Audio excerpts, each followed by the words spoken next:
გამარჯობათ. Ახლა მე გეტყვით, რატომ შეეწყო კაპიტალიზმი ესე კარგად დემოკრატიას და თავისუფალ საბაზრო ურთიერთობებს, კერძო საკუთრებას. მსოფლიო კაპიტალს სჭირდება შეღწევა ყველა ქვეყანაში და მას უნდა რომ კონდეს წვდომა ყველა ქვეყნის სიმდიდრესთან. ამის ორი საშუალება არსებობს.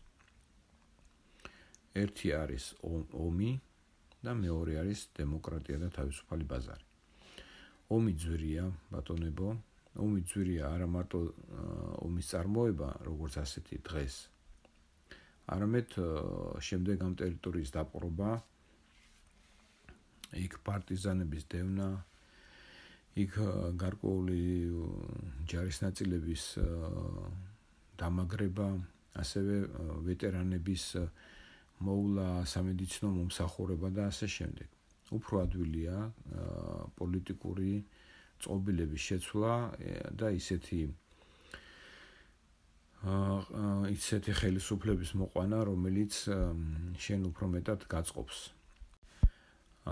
ამიტომ კაპიტალს სჭირდება დემოკრატია, ადამიანის უფლებები, თავისუფალი ბაზარი, კერძო საკუთრება.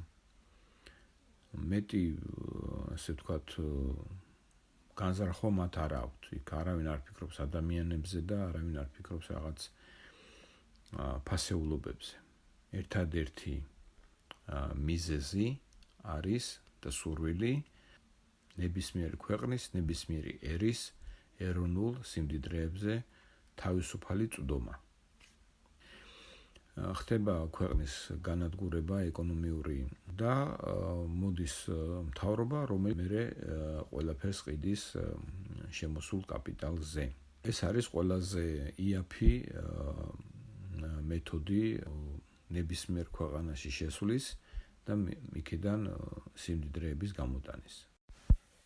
გამოიწერეთ და გააზიარეთ არხი, გააკეთეთ დონაცია, ხელი შეუწყოთ არხის განვითარებას და მე გვპირდებით, რომ თქვენი აზროვნება უფრო